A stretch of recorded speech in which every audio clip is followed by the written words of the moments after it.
बारिश के बाद धूप तेज है, चटक है और मुद्दा वैसे ही गर्म है। बातचीत कहाँ, कोई दिक्कत नहीं है। आप तो है ना ना आप दिक्कत है, बिहार से यहाँ आ गए बातचीत के लिए, तो कोई दिक्कत है ही नहीं, किसी तरह की कोई दिक्कत नहीं। वो तमाम सारे लोग जो आज शो में पहली बार शरीक हो रहे हैं, जो पहली बार शो में आए, उन सबका बहुत बहुत स्वागत है। Thank you so much. जो शो में लगातार आते रहते हैं, शरीक होते हैं, उन सबका बहुत बहुत शुक्रिया। Thank you so much. भैया जी कहीं में आज बातचीत के सिलसिले को जोड़ेंगे।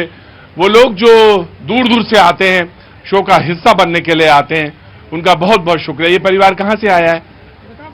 बताओ क्या, आप ही बताओ। हाँ, यही के। अच्छा, बहुत अच्छी बात है। पहली बार आए शो में? हाँ, बहुत अच्छी बात है। कौन सी क्लास में है? 7th में आ रहा जी। मैं बिहार से प्रथम बार आया हूँ। बिहार से प्रथम बार आए हैं? बिहार से यहाँ तो कई बार होंगे, लेकिन शो में पहली बार आए। बिहारी दिल्ली ही पहली बार आए? हाँ, क्या नाम हो गया आपका? योगेंद्र जी। योगेंद्र जी क्या काम करते हैं? मैं रिटायर्ड रेलवे कर्मचारी हूँ। रेलवे कर्मचारी, तब भी आप पहली बार आए?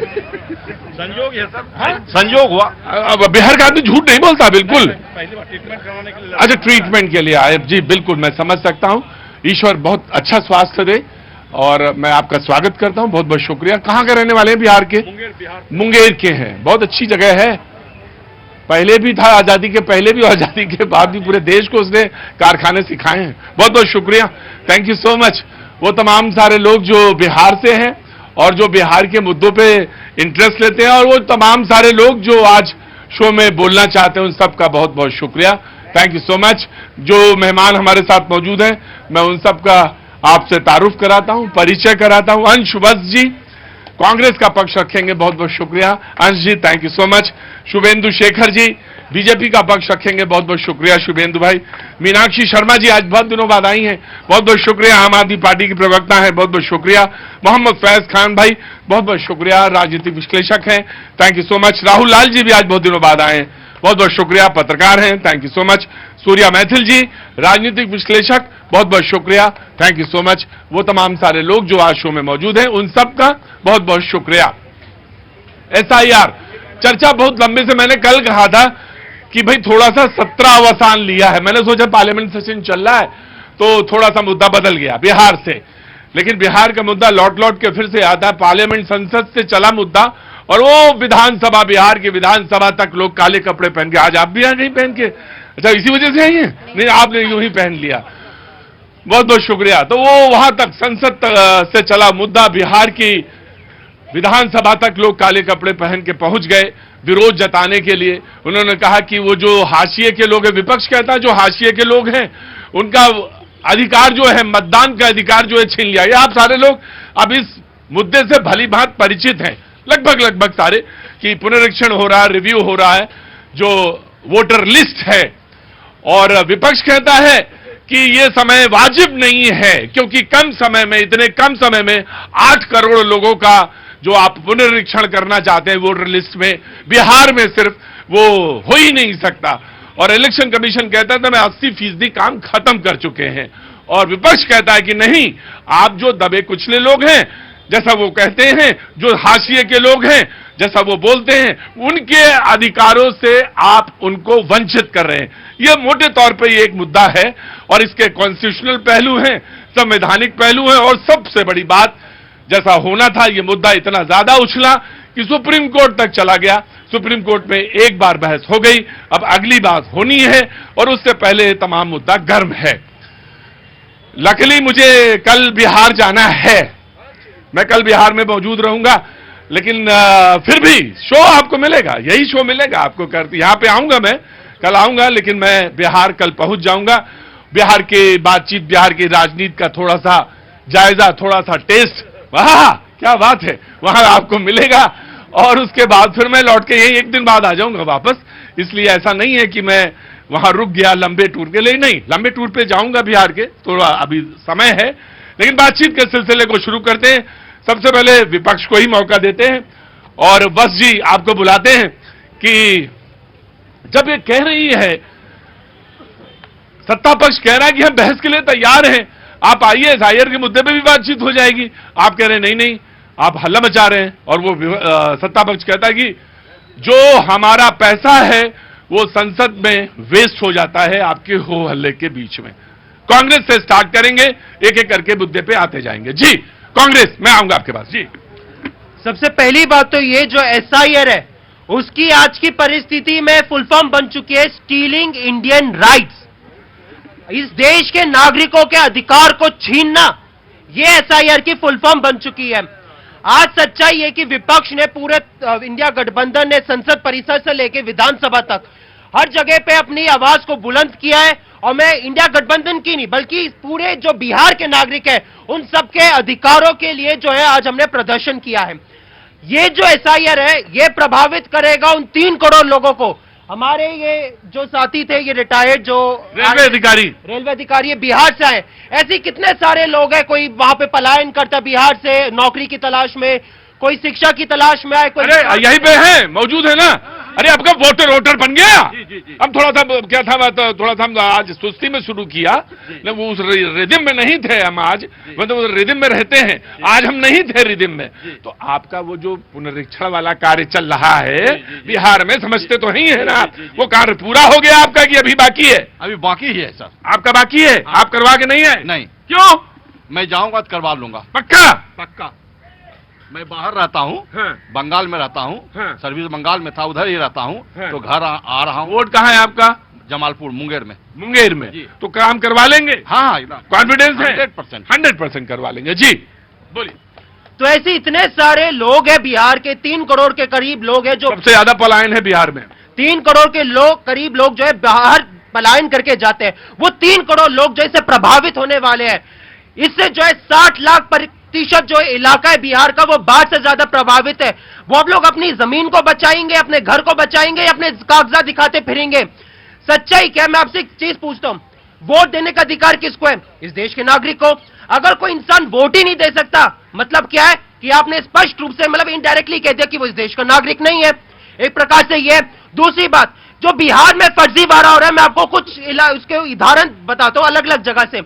बेगूसराय में एक बीएलओ कहता है कि उनको ऊपर जो है सैलरी नहीं मिलने का धमकी मिली है अगर वो फर्जी फॉर्म नहीं भरेंगे। आप जाएंगे जो है बरनोई में, वहां पे जाके बीएलओ कहते हैं नहीं, मैं बरनोई में चैलेंज कर रहा हूं प्रतीक जी, या तो ये यहाँ पे प्रवक्ता ही छोड़ देंगे, मैं उनकी रिकॉर्डिंग सुनाऊंगा, इनसे बोल दीजिएगा, फिर प्रवक्ता ही छोड़ देंगे अपनी।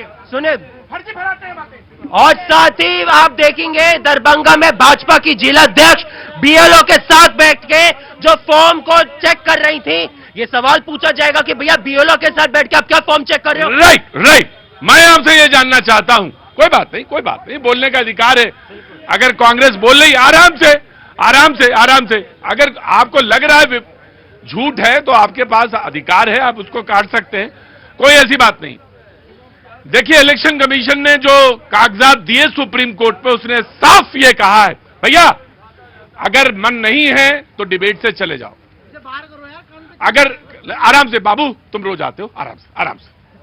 इलेक्शन कमीशन ने साफ ये बोला कि किसी को भी, आज जो कागजात हैं उसमें ये कहा साफ, किसी के भी नागरिकता के सवाल पे कोई प्रश्न चिन्ह नहीं है। अगर वो वोट नहीं भी डाल पाया, वैसे तो वोट डालना चाहिए, अगर वो वोट नहीं डाल पाया तो भी उसको उसकी नागरिकता जो है कहीं नहीं जाने वाली। जी मैं अब आ गया। अब आप कुछ कह रहे थे, आप बोलिए। जी देखिए प्रतीक जी, 4 लाइनें मुझे कांग्रेस के प्रवक्ता के ऊपर याद आती हैं। हाँ। सारी दुनिया वाकिफ थी मेरी हालते खबर से, मगर बाखबर होकर भी वो बेवफा बेखबर रहा। प्रतीक जी, 95% से ज्यादा एसआईआर का काम पूरा हो चुका है बिहार के अंदर। और ये जिस बेगूसराय के नूरपुर प्रखंड की बात कर रहे हैं, उसके अंदर बीएलओ के ऊपर जब फोन आया था तो बकायदा रिकॉर्डिंग है, और वो पूरे देश में रिकॉर्डिंग है सबके पास में, कि कैसे उन्होंने उनसे बोला कि आप अपने बूथ को जानते हैं। उसने कहा मैं जानता हूं। आपको पता है कौन किसका चाचा है, कौन किसका मामा है? उसने कहा मुझे पता है। तो उन्होंने कहा यदि वो लोग फॉर्म लेने के बाद वापस कर रहे हैं तो आप उनके नाम लिख के उन फॉर्मों को अपलोड कीजिए। इसमें क्या परेशानी है? बीएलओ का काम होता ही है अपने बूथ की जानकारी रखना, अपने बूथ में कौन रहता है, कैसे रहता है, उसके पास में उसकी आइडेंटिटी है कि नहीं है। तो इसमें परेशानी क्या हुई? राइट, मैं आ गया। बीएलओ का ये काम तो जरूर है कि वो अब जान पहचान रखे, वो जाने अच्छे से अपने क्षेत्र के मतदाताओं को, लेकिन बीएलओ को ये अधिकार किसने दे दिया कि वो मतदाताओं का सिग्नेचर भी खुद ही कर डाले? जो कैमरे पर वो दृश्य है ना, कैमरे पर वो दृश्य है और उसको कौन स्वीकार करेगा? 90। अब आप देख लीजिए, केवल 1 महीने का समय दिया गया था बिहार के मतदाताओं को। 8 करोड़ मतदाताओं के पास बीएलओ को 3 बार जाना था। 3 मिनट नहीं, अभी जो 25 जून से जब शुरू किया गया तो देखिए 25 जुलाई तक का समय है अभी फर्स्ट पेज के 1 लिए। महीने का वो है आपके पास, वो अब 1 महीने में आप अपनी आपत्ति जता सकते हैं। आपत्ति जताने के लिए मैं फर्स्ट फेज की बात कर रहा हूँ। अब इस फर्स्ट फेज में बीएलओ को 3 बार जाना था मतदाताओं के पास। ये संभव स्थिति थी, नहीं संभव स्थिति थी और तमाम जगह पे। और जो आप दस्तखत वाली बात करें, आप पूरी बात बताइए। उस पे वो एफआईआर हुई और एफआईआर के बाद एक कारण आप बता सकते हैं कि एक पहलू ये था, दूसरा पहलू भी बताइए फिर आप। दूसरा पहलू ये था कि वो जो दस्तखत हो रहे थे उसमें जो लोग अब जिंदा नहीं है उसकी तरफ से वो ये बात कही गई, जो जिंदा नहीं है, जो वहां पे उपस्थित नहीं थे या जो परमानेंट कहीं जिनका दूसरा वोट बन गया है, उसकी तरफ से वो दस्तखत हो रहे थे। तो दूसरी बात, दोनों बात बता दीजिए। फैसला सुप्रीम कोर्ट को ही करना है। नहीं, फैसला तो सुप्रीम कोर्ट को करना ही है। अब आप बताइए, सुप्रीम कोर्ट ने सुझाव दिया था कि आप आधार कार्ड को मान लीजिए, राशन कार्ड को मान लीजिए। सुझाव दिया था सुप्रीम कोर्ट ने। कल हलफनामा दायर करके चुनाव आयोग ने स्पष्ट कर दिया है कि उन दस्तावेजों को हम स्वीकार नहीं करने जा रहे हैं। सुप्रीम कोर्ट भी सुझाव दे रहा है, चुनाव आयोग उसे भी मानने के लिए तैयार नहीं है। तो ये जो स्थितियां बनी हुई कोई अच्छी स्थिति नहीं। और बिहार में पावती पत्र को लेकर भी बड़ा विवाद की स्थिति है। वहां पे बिहार के तमाम मतदाता जो देख रहे होंगे, कितने मतदाताओं को इलेक्शन कमीशन ने फॉर्म वो भरे हैं और उनको पावती पत्र प्राप्त हुआ है। तो ये जो स्थितियां हैं बिहार के लिए कहीं न कहीं ये गड़बड़ स्थिति। और जो 11 दस्तावेज, यानी कि अब सुप्रीम कोर्ट में हलफनामे के बाद से फिर वो 11 दस्तावेज चर्चा में है सर इस समय। राइट, 11 दस्तावेज क्या है? मैं आ गया बीजेपी के पास। 11 दस्तावेज में एक दस्तावेज वो भी है कि जिस गांव में आप रहते हैं उस गांव का एक रजिस्टर होता है ना साहब? उस गांव का एक रजिस्टर होता है, उस रजिस्टर में नाम दर्ज होता है। जैसे तुम्हारा नाम सितेश गुंजन है? सितेश गुंजन बिहार के ही हैं? हाँ, तो गुंजन है तो मैं समझ गया, तो आप बिहार के ही हैं। हाँ जी, जब मंगलवार आए थे तो आप आज भी आ गए। आज मंगल ही है, बहुत अच्छी बात है। कहाँ के रहने वाले गुंजन जी? पावापुरी, नालंदा। नालंदा के रहने वाले। पूरा दुनिया को, देश को आपने ज्ञान दिया है।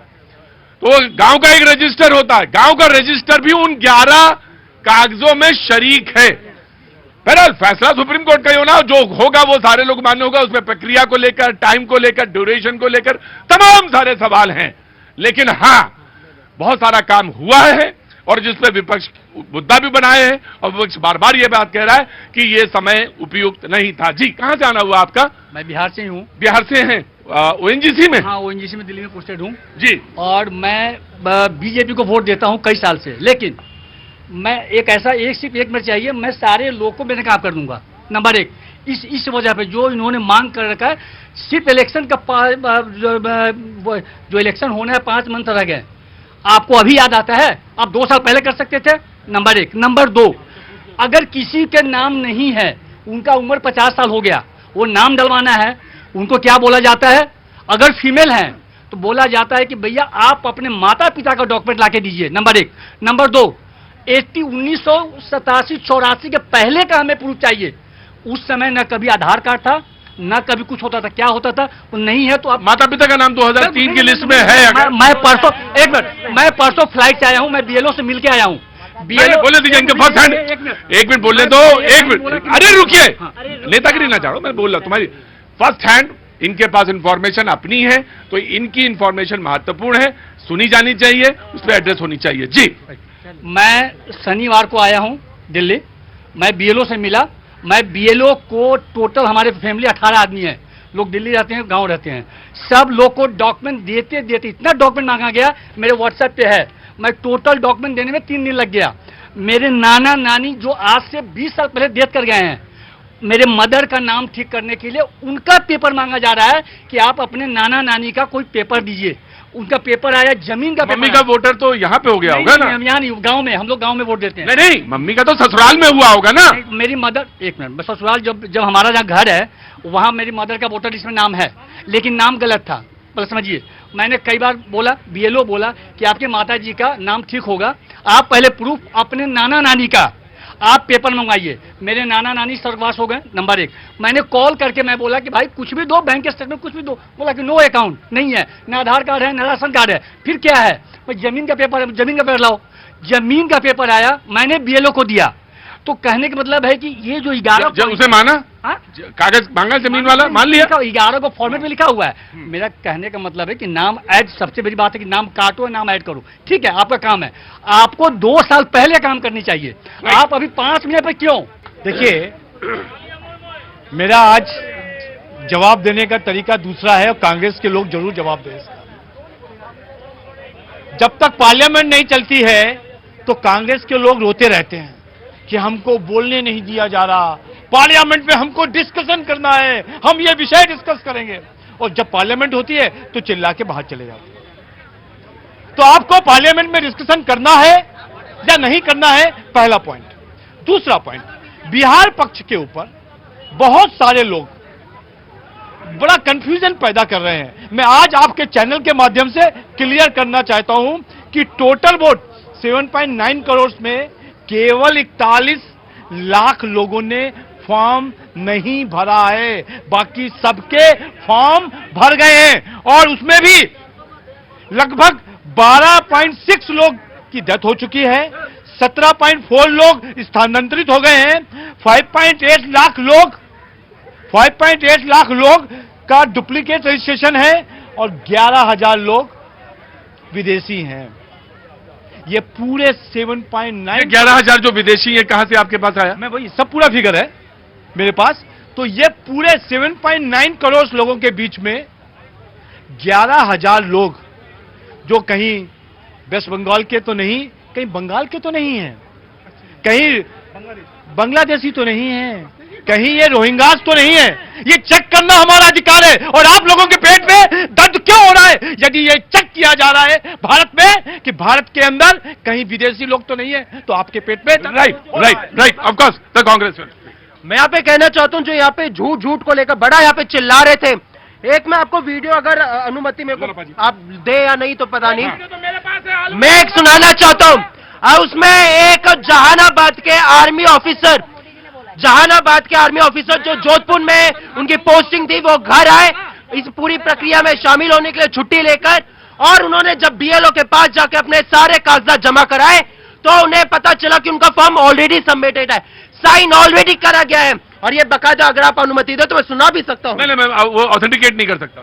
हाँ, तो इसलिए तो आप यहाँ पे झूठ का वो मत करिए। और दूसरी बात जो बीजेपी के प्रवक्ता कह रहे थे, अगर इनको लगता है कि ऐसी चीजें, तो आपका लीगल डिपार्टमेंट क्या कर रहा है, घुइयां चल रहा है। अरे तो आप क्या कर रहे हैं, आप क्या कर रहे हैं? उनको घुसपैठियों को बाहर फेंके, जो वो कह रहे हैं कि 11,000 घुसपैठी है, विदेशियों को बाहर फेंके। मैं यहाँ पे कहना चाहता हूँ जो बीजेपी के प्रवक्ता यहाँ पे संसद को चलने को लेकर बड़ा कह रहे हैं, यहाँ पे शगुफा छोड़ा गया है। अब उसमें कितना सच है पता नहीं, अब मेरे को पता नहीं, अब आपको जानकारी तो बताइएगा। कहा गया कि भैया 16 घंटे जो है पहलगाम मुद्दे पे चर्चा होगी और 9 घंटे के करीब जो है राज्यसभा में। किस दिन चर्चा होगी आपको पता है? तारीख अभी तक नहीं बताया गया, लेकिन चर्चा होगी। अरे भैया आप कब चर्चा करेंगे? कल मोदी जी जो है विदेश जा रहे, जब इस देश के प्रधानमंत्री सदन में नहीं होंगे तो आप कब चर्चा करेंगे? इस देश के प्रधानमंत्री को जवाब देना चाहिए। वो 2 बार जो सर्वदलीय बैठक हुई उसमें वो शामिल नहीं होते, सदन की कार्यवाही में वो शामिल नहीं हो रहे, तो इस देश की जनता को अधिकार नहीं है कि इस देश के प्रधानमंत्री आके जवाब दे कितनी बड़ी दुर्घटना हुई, उस पर प्रधानमंत्री कुछ बोले। नहीं, मजाक बना लिया है देश में। ये आप कहते रहे, राहुल गांधी कहते रहे कि पाकिस्तान के आगे भारत ने घुटने टेके, यही कहा ना? कितने लोगों ने, कितने जेट गिराए गए, ये प्रश्न था कि नहीं था आपका? आप ये पूछना चाहते हैं पार्लियामेंट के अंदर, और यदि ये पूछना चाहते हैं तो आपका कोई अधिकार नहीं है भारत के अंदर रहने का, क्योंकि आप लड़ाई क्रिकेट का मैच किसके साथ खेल रहे हो? पाकिस्तान की तरफ से। ये इस देश में यदि ऑपरेशन सिंदूर पे डिस्कस करना है, आपको समय दिया जा रहा है, और 1 हफ्ते बाद क्या हो जाएगा? क्या राहुल गांधी जी जो याद किए हैं वो भूल जाएंगे? नहीं भूल पाएंगे। आप सदन में कब चर्चा करेंगे? मैं बताऊं इन पे क्यों विश्वास नहीं कर रहा विपक्ष? विपक्ष इन पे विश्वास। मैं इसका सलूशन देता, मैं सलूशन है इसका। ये तय हो चुका है कि ऑपरेशन सिंदूर पे बहस होगी, ये तय हो चुका है, लेकिन विपक्ष का कहना है कि उसको डेट और टाइम भी पता होना चाहिए।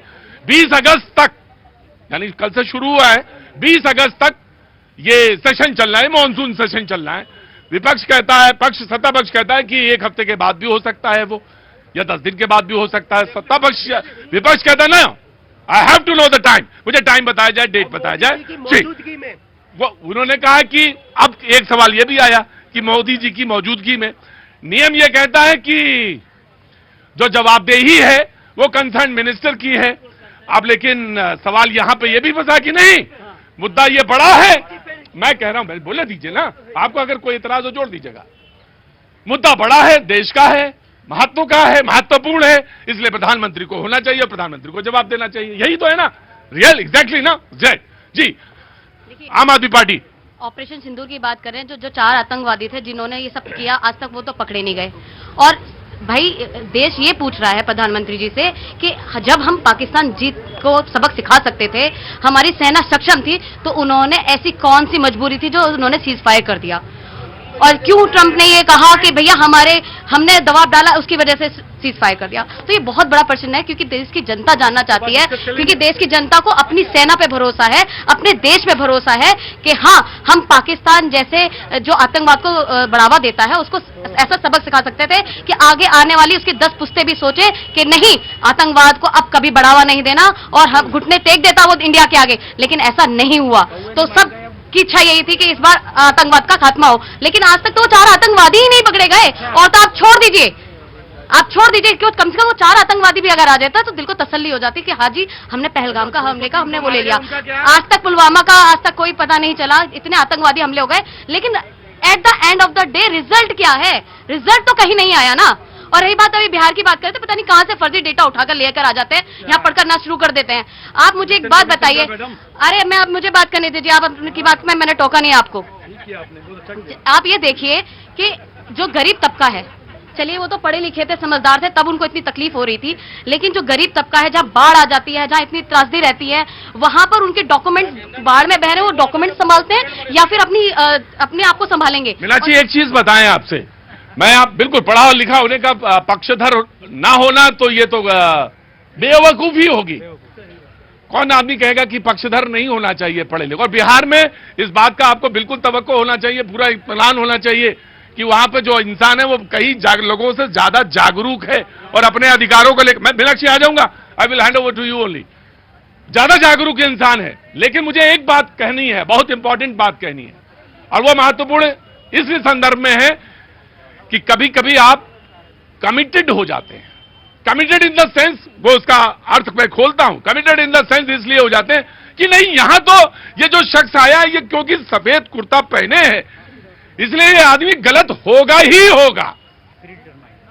आपने एक माइंड को अपने अंदर कंसीव कर लिया, एक आइडिया कंसीव कर लिया कि आम आदमी पार्टी जो बोलेगी वो शराब के पक्ष में ही बोलेगी। अरे कैसे बोलेगी भाई, बात तो सुन लो उसके। हम कहने लगे कि यही जैसे तो एक के साथ एक, आप कहने लगे एक के साथ, रुकिए, एक के साथ एक, ये कोई बात हुई? आपने एक आइडिया कंसीव कर लिया किसी के बारे में कि ये गलत है, तो फिर आप जिंदगी भर कहते रहिए कि नहीं, मेरी बात सुन लीजिए, मेरी बात सुन लीजिए। नहीं, हम आपकी बात नहीं सुनेंगे, क्योंकि आपका तो मैंने तय कर लिया पहले ही भविष्य। तो ये गलत है, ये नहीं होना चाहिए। जी मीनाक्षी, कंप्लीट योर सेंटेंस। देखिए, यहाँ पर मैं गरीब आदमी की इसलिए बात कर रही हूँ क्योंकि गरीब आदमी के घर झुग्गी झोपड़ी के होते हैं। मेरे यहाँ पास कम से कम यहाँ पे 75 पिछले 25-30 दिनों में 75 लोग ऐसे आए होंगे जो बेहद गरीब और बेहद उससे, लेकिन उनके भी यहीं पे रहते, उनके भी कार्ड बन गए, उनके भी कार्ड बन गए। रेलवे के अधिकारी चले गए या नहीं चले गए मुझे नहीं मालूम। जी आप हालात देख लीजिए। चलिए आपके सामने बन उनका भी गया था, बन उनका भी गया था। एग्जाम्पल देख लीजिए। देखिए, इनके पास मुद्दे जो है, इनके पास लेकर जाने के लिए नहीं, अपनी उपलब्धियां गिनाने के लिए नहीं बिहार के अंदर, क्योंकि इन्होंने जो भी कहा वो सब जुमले निकले, चाहे वो कोई भी चीज हो। आप देखिए, आज उनको इलाज कराने दिल्ली क्यों आना पड़ रहा है? क्या बिहार में अच्छे हॉस्पिटल नहीं है?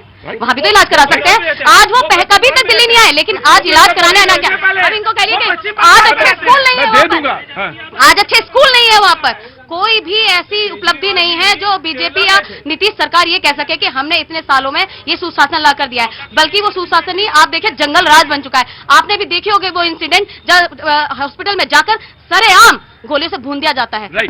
देखिए, पहले तो मेरी बहन को मैं निवेदन करूंगा, पहले समझा करें, सुना करें, उसके बाद बोला करें। वो पश्चिम बंगाल में रहते थे, वहां पर नौकरी कर रहे थे, इसलिए वो जो है ना वो यहाँ आए। दूसरी चीज, एक और बात, यहाँ बैठकर ये ज्ञान बांट रही है। मैं इनसे पूछना चाहता हूँ, मनीष सिसोदिया जी बीमार हुए थे, वो काहे नहीं किसी सरकारी हॉस्पिटल में गए थे, मोहल्ला क्लिनिक में गए थे, काहे मेदांता गए थे, कहा सत्येंद्र जैन जी जब उनके हार्ट में प्रॉब्लम आराम से कहो ना, मंत्री थे। नहीं, हाँ मंत्री जी थे। मैं तो आदरणीय सत्येंद्र जैन जी के लिए निवेदन करूंगा, वो काहे मोहल्ला क्लिनिक में गए थे और वो केजरीवाल जी बेंगलोर क्यों गए थे? दिल्ली में कोई हॉस्पिटल ही नहीं था क्या? आ रहा, मैं आ जाओ उद्धम। हाँ देखिए, आप मौन हैं, बहुत अच्छी बात। आपका निवेदन पे पानी लाके दो, पहले पानी लाके दो जी। नहीं, लीजिए, पहले पानी पीजिए, मैं आता हूँ। आप आपको अंदर आ जाइए, आप उसमें दिव्यांग हैं। आप, मैं आ जाऊं, बिल्कुल आ रहा हूं आपके पास। सवाल यही है, 40 सवाल एक सवाल कोई करता, लेकिन मैं एक बात जरूर कहूंगा और वो बहुत इंपॉर्टेंट है। लोकतंत्र में किसी एक व्यक्ति की भी अगर कोई ये वंचित रहता है इस वजह से कि उस समय पे अपना कार्ड नहीं बनवा पाया या उसका रिन्यूअल नहीं हुआ, यह हमारे लिए सोचने का एक प्रश्न है। एक के लिए मैंने कहा, have to decide everybody, each and everybody. आपको मैं जानता हूं आप लोकतांत्रिक व्यक्ति हैं, लेकिन मैं वही बात बार बार कह रहा हूं कि एक गरीब इंसान, यहां पे कम से 75 लोग आए होंगे और मुझे देख के लग रहा था इस व्यक्ति का तो कार्ड बन ही नहीं सकता होगा, लेकिन उसे खड़े खड़े मुझे सारी व्यवस्थाएं समझा दी कि मेरा कार्ड यहीं टेलीफोन से मैंने रिन्यूअल करा लिया। बिल्कुल, अब फैन हो मेरे हो या ना हो, लेकिन हम चुनाव नहीं लड़ेंगे, बता दिया तुमसे। बिस्मिल्लाहिर्रहमानिर्रहीम। भारत माता की। प्रतीक भैया, एक बहुत गंभीर बात मैं यहां पर कहना चाहता हूं। इस देश का किसान और मजदूर जितना सम्मानित है, उतना ही सम्मानित इस देश का उद्योगपति भी है। लाखों लोगों के लिए रोजगार का सृजन करता है, सबसे ज्यादा इनकम टैक्स देता है और देश का नाम दुनिया में ऊंचा करता है।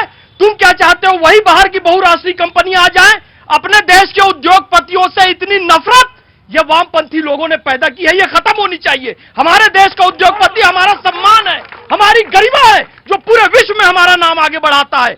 अब मैं एक बात आपको बताना चाहता हूं, जो बिहार के विषय में बात हो रही है ना, विषय जुड़ा हुआ है, धर्मांतरण बढ़ रहा है, गो तस्करी बढ़ रही है, कांवड़ यात्रा में बाहरी लोग घुसकर हस्तक्षेप करके उसे बदनाम कर रहे हैं। मैं कहता हूं जो बिहार में हो रहा है ना, कि एक एक व्यक्ति की जांच की जा रही है, यह जरूर होना चाहिए। बिहार की व्यवस्था बिगड़नी नहीं चाहिए। और ये लोग इस विषय को, जो एक गंभीर विषय है, राष्ट्रीय सुरक्षा का विषय, इसको लेकर ये क्या कर रहे हैं पता है?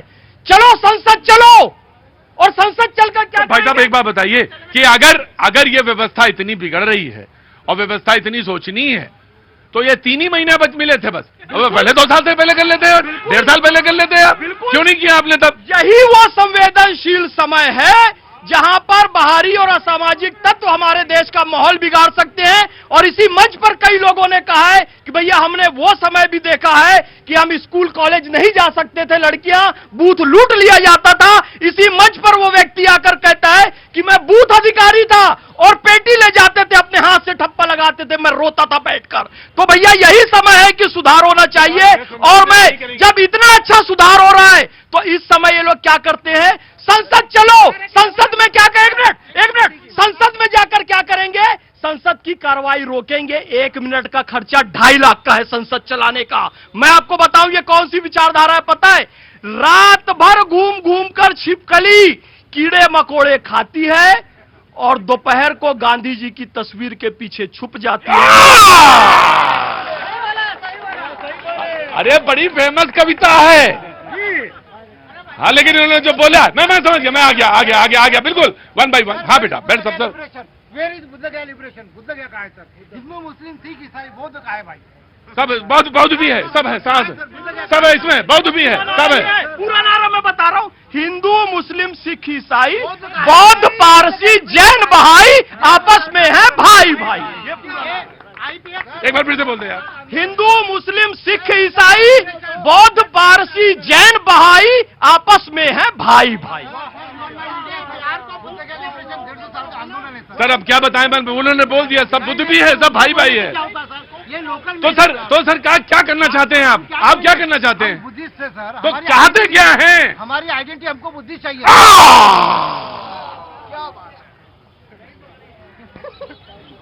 आइडेंटिटी चाहिए और आइडेंटिटी चाहिए।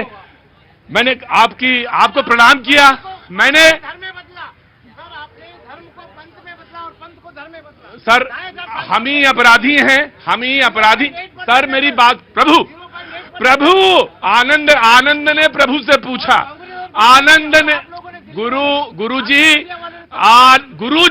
आनंद को जानते हैं ना, आनंद ने प्रभु से पूछा।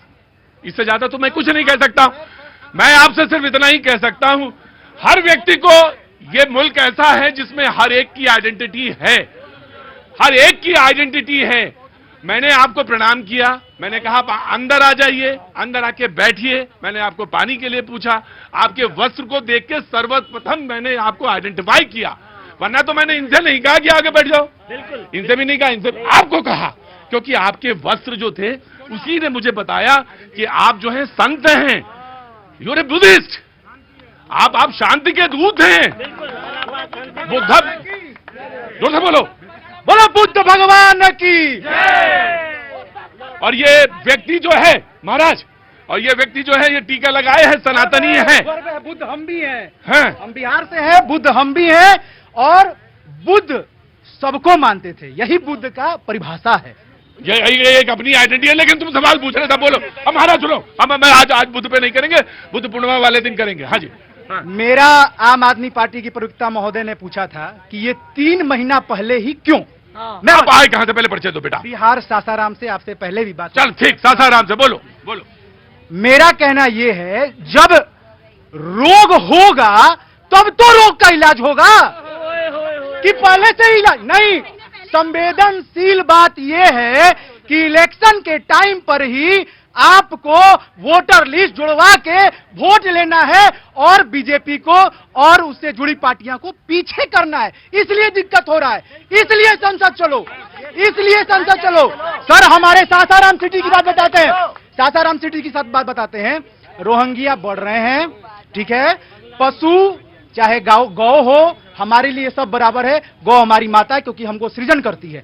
वो गौ माता का हत्या हम नहीं देख सकते, हम बतौर भारतीय गौ माता का हत्या नहीं देख सकते। ये एक बीजेपी का पार्टी सपोर्टर नहीं हूं, लेकिन हिंदू हूं, भारतीय हूं और हिंसा का विरोधी हूं। मैं एक मिनट मैं इनको दूंगा, आम आदमी पार्टी को दूंगा। आप बोलना चाहें तो बोल ले। मैं बस यही बोलना चाह रहा था कि यहाँ पे देखिए, जो ये अपराध को लेकर बात कर रहे थे, उस चीज पर मैं एक चीज बोलना चाहता हूं, और क्यों किस प्रकार से बिहार से ध्यान भटकाना चाहते हो उस पर भी बोलना चाह रहा हूं कि सावन के महीने में जो मटन पार्टी करते हैं वो लल्लन सिंह कहते हैं कि भैया बिहार में जो अपराध हो रहे हैं ना एक के बाद एक, वो तो भैया अपराध थोड़ी है ना, वो तो छोटे मोटे क्राइम है। ये इनकी गंभीरता है, क्राइम को लेकर बढ़ते किस प्रकार से पारस अस्पताल में आईसीयू में, जहां पे जेडीयू के नेता कहते कि भैया पुलिस वाली भी नहीं जा सकते, वहां पे लोग बाग बंदूक लेके चले जाते हैं। और ये इनकी गंभीरता है क्राइम को लेकर, और कैसे ध्यान भटकाना चाहते हैं। सच्चाई ये कि यहाँ पे हमारे भाई कह रहे वोटबंदी को लेकर, अरे भैया वोटबंदी इसलिए करनी पड़ रही है भारतीय जनता पार्टी को क्योंकि उनका जमीन खिसकती हुई दिख रही है। आज मैं यहाँ पे कहना चाहता हूँ कि आधार कार्ड को अगर आप शामिल नहीं करते, एक बहुत बड़ी बात है ये कि देखिए 2021-22 का जो पीपल्स रिप्रेजेंटेशन एक्ट में आपने बदलाव किया था, उसमें अपने आधार कार्ड को वोटर आईडी कार्ड से जोड़ा था। उस कानून को प्रशासनिक ऑर्डर कैसे खारिज कर सकता है? प्रशासनिक ऑर्डर, चुनाव आयोग कहता है कि भैया आधार कार्ड हम नहीं लेंगे। बाद में उन्होंने बेशक उसको शामिल किया, लेकिन शुरुआत में आधार कार्ड नहीं लिया था। राइट इधर थोड़ा फैल जाओ। हाँ जी ये कह रहे हैं बड़ा क्राइम हो गया है, वहां पे आईसीयू में किसी ने गोली मार दी है। भैया 2 प्रधानमंत्री आपके राज्य में आप ही के प्रधानमंत्री थे। इंदिरा गांधी जी को घर में आके क्राइम करके मार दिया गया था, और राजीव गांधी जी को रैली में मार दिया गया था। तब कहां थी सरकार आपकी? इसलिए मैं कहता हूं, आप क्या देशभक्ति की बात करते हो? हमारी तो पार्टी ने, भैया मैं तो क्राइम की बात कर रहा हूं। आप सुनो, गला खराब होगा। राहुल गांधी जी नेपाल गए, फिर से कह रहा हूं ध्यान रखिएगा, नेपाल गए और पशुपतिनाथ जी के मंदिर नहीं गए, बगल में ही था, उसके बगल में एक बार थी और वहां मटन खा रहे थे। पिछले साल राहुल गांधी जी दिल्ली के अंदर मैं नहीं लूंगा। मैं इसको क्लैरिफाई कर देता हूं, मैं ये बात नहीं लूंगा। कोई किसी की अपनी चॉइस हो सकती है। सर शुभेंदु मैं करता हूं, उसको क्लैरिफाई करता हूं, मैं क्लैरिफाई करता हूं। किसी की कोई पर्सनल चॉइस हो सकती है, कोई पर्सनल कुछ खा सकता है, कुछ पर्सनल रह सकता है, पर्सनल उसका अपनी चले गए आइडेंटिटी, पर्सनल उसकी अपनी कोई आइडेंटिटी हो सकती है। बिल्कुल बात इन्होंने उठाई। शुभेंदु मैं कहता हूं एक बात, लल्लन जी ने जब वो कहा तो उन्होंने एक बात बोली कि सावन का महीना चल रहा है, सावन का इंतजाम अलग है, यानी जो शाकाहारी है वो उधर, लेकिन जो शाकाहारी नहीं है वो इधर। वो उन्होंने बोला था, वो मैंने क्लियर कर दिया। लेकिन किसी व्यक्ति को विशेष को आप ये टोक रहे हैं, तो मैं ये कह रहा हूं कि उसका अपना अधिकार है, उसका अपना अधिकार है। जी, मैं ये कहूंगा जैसा प्रश्न पूछोगे वैसे ही बाबा जवाब मिलेगा। यदि आप सावन के महीने में किसी पर उंगली उठाओगे तो 4 उंगली आपकी तरफ भी उठेगी। मैं बार बार कहता हूं, इस समय पर देश का संसद चल रहा है और इस जो संसद भवन में इस तरीके की विचार होने चाहिए, जो बात होनी चाहिए, आपको फिर से रिक्वेस्ट है कांग्रेस को आपके माध्यम से, इस चैनल के माध्यम से, कि सभी विषयों के ऊपर सकारात्मक चिंतन करें, बात करें, देश को आगे ले जाए, हो हल्ला ना करें। राइट। मैं यहाँ पे कहना चाहता हूँ, ये जो सदन को लेकर कह रहे हैं, अरे भैया सदन में अगर सांसद चर्चा नहीं करेंगे बिहार के जैसे बड़े मुद्दे पर, घंटा का everybody will sit down, everybody will sit down. No Meenakshi जाइए, everybody will sit down, everybody will sit down. मैं आप बैठिए। नहीं कैमरामैन को दिक्कत होती है सर। जी इधर आइए, आप बोल रहे हैं जी, कैमरामैन को दिक्कत होती है, प्लीज सिट डाउन। जी आपको मैं बैठने को कह रहा हूं, बैठ ही नहीं रहे। अगर बिहार के मुद्दे पे सांसद सदन में चर्चा नहीं करेंगे तो कहां करेंगे? अगर विधानसभा में चर्चा नहीं करेंगे तो कहां करेंगे? और इससे बहुत सारे अहम सवाल है। एक सेकंड शांति से। फिर हल्ला क्यों मचाते हैं? नहीं तो अगर ये चर्चा नहीं करे क्या करें? आज 11 बजे सदन की कार्यवाही शुरू करते हैं, प्रश्नकाल से शुरू कर देते हैं, लेकिन अगर बिहार के मुद्दे पर चर्चा नहीं होगी कब चर्चा करेंगे? बिजनेस एडवाइजरी में आपके बिजनेस एडवाइजरी में जाना पड़ेगा, तो बिजनेस एडवाइजरी में जो लिस्टिंग है उसी के हिसाब से होगा ना। बिजनेस एडवाइजरी कमेटी में मैंने आपसे वही सवाल पूछा, ये कह रहे कि भैया चर्चा करेंगे, लेकिन कब चर्चा करेंगे बताए तो सही, कब चर्चा करेंगे भी क्या?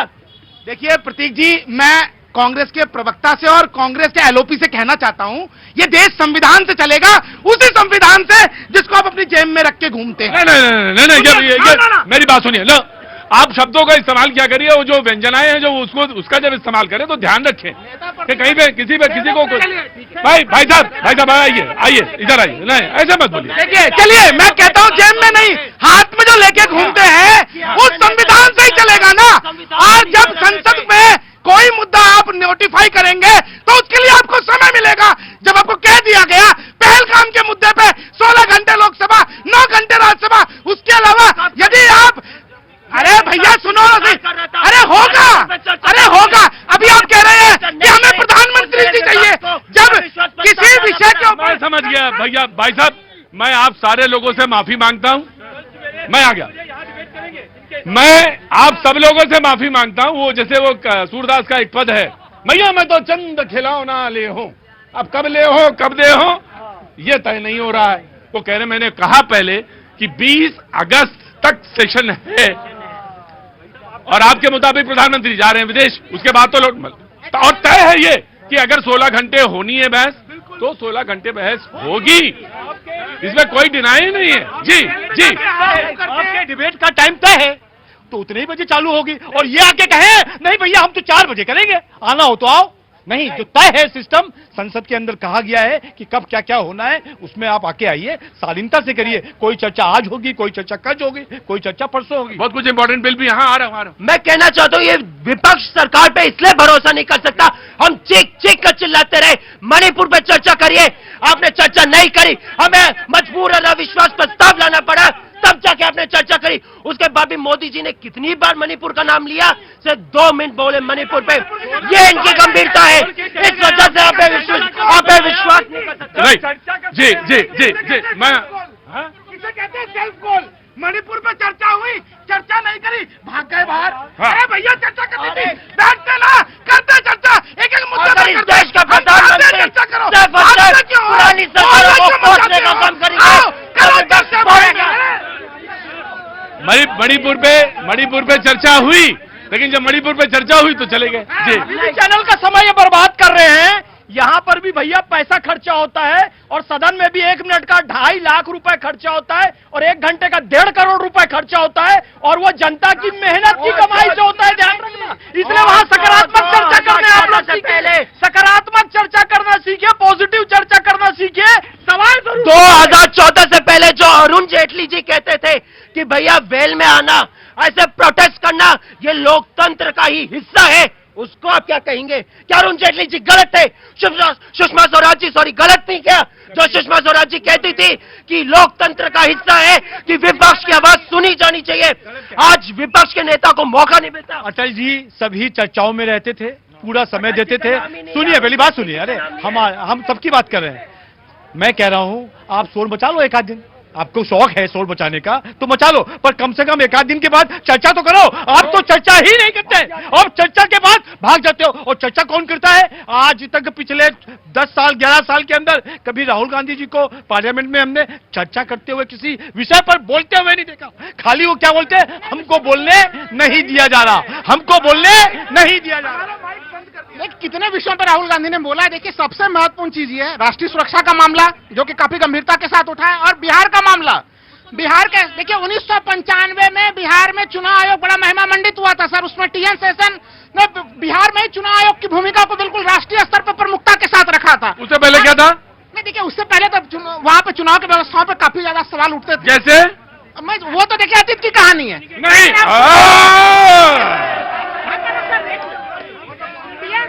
सुधार किया था, मैं तो कह रहा हूँ। मैं जानना चाहता हूं उससे पहले क्या था। मैं उसके पहले उस व्यवस्था में कई खामियां थी। मैं जानना 2025 मैं ये कह रहा हूँ 2025 में वही चुनाव आयोग की प्रतिष्ठा दांव पे लगी हुई है उसी बिहार में जिसको 1995 में चुनाव आयोग ने पाया था। ये चीज देखना पड़ेगा। और मुझे पूरी उम्मीद है कि सुप्रीम कोर्ट इस पे बात करेगा और वहां पे होगा, और वो सारी की सारी जो प्रतिष्ठा बार बार आप कहते हैं वो जो भी मान्य होगा फिर उसको सारे लोग मानेंगे। कहां से आए आज? दिल्ली में कहां के रहने वाले कहां के हैं? नजफगढ़ के हैं। बहुत बहुत शुक्रिया, थैंक यू सो मच। बातचीत के सिलसिले को शुरू करते हैं। बातचीत का जो सिलसिला मैंने शुरू किया था वो था बिहार के इलेक्शन को, एसआईआर को लेकर, जिसमें चर्चा थी, जो वोटर लिस्ट थी उस पर बातचीत हो रही थी, उसके रिव्यू को लेकर बात है। सुप्रीम कोर्ट पे मसला है। विपक्ष ने भी कहा पार्लियामेंट से लेकर और बिहार की विधानसभा तक चर्चा गर्म थी, लेकिन तमाम सारे लोगों ने बहुत सारी बातें अपनी यहां पर रखी और अपनी बातें कही। कहां से आना हुआ आपका? अजमेर से। बहुत बहुत स्वागत है साहब, बहुत बहुत शुक्रिया। अजमेर से। हाँ बाबूजी, कहां से आप आए? आप कहां से? मैं बनारस से। बनारस से, तो लगी रहा बनारस से हैं। पिछली बार 2 बार आपके शो में आया था। हाँ हाँ। मैं वही सौरभ मौर्य हूं जो रक्तदान के क्षेत्र में वर्ल्ड रिकॉर्ड कायम किया हूं। 217 बार अब तक मेरा रक्तदान हो चुका है। साधना फाउंडेशन नामक संस्था से पिछली बार आपके शो में 2 बार आया, जिससे मेरे वॉलंटियर्स बढ़े, जिससे रक्तदान की अलग जगी। और आज एक मिशन विजन 2030 को लेकर के एक संकल्प मेरी संस्था ने लिया है पूरे भारतवर्ष में कि हम लोग पूरे भारत में 2030 तक ब्लड रिप्लेसमेंट सिस्टम को खत्म करेंगे, यानी ब्लड लेने से पहले ब्लड देने की प्रथा, स्वैच्छिक रक्तदान का अलग जगह करके ब्लड बैंकों के स्टॉक को हम लोग मजबूती से भरेंगे, ताकि किसी भी ऐसे इंसान को जिसमें डोनर की व्यवस्था करने में उनको तकलीफ होती है तो वो तकलीफ, वो सिस्टम हम खत्म करें और ब्लड बैंक से उन्हें बहुत आसानी से ब्लड मिल सके। भैया बहुत बहुत बहुत बहुत बधाई। मैं चाहूंगा कि जो बी क्लास सिटीज हैं, सी क्लास सिटीज हैं और आपकी बी प्लस वाली हैं, उनमें ज्यादा काम हो। उसमें बहुत, मैं ऐसा नहीं कह रहा हूं कि मेट्रो सिटीज में नहीं होना चाहिए, बहुत होना चाहिए, यहां भी होना चाहिए, लेकिन हमारे जो छोटे शहर हैं, कस्बे हैं, उन पे बहुत फोकस की जरूरत है। मैं 2 बार आपके शो में आया भैया, अब ये तुम्हारा शो है, तुम जैसे लोगों का शो है, जितनी बार आओगे, जितनी बार कहोगे उतना अच्छा है, और जितनी बार बार बोलोगे उतना अच्छा। कहां से आए आप? दिल्ली से हूँ। दिल्ली से। क्या नाम है आपका? आयुष पांडे।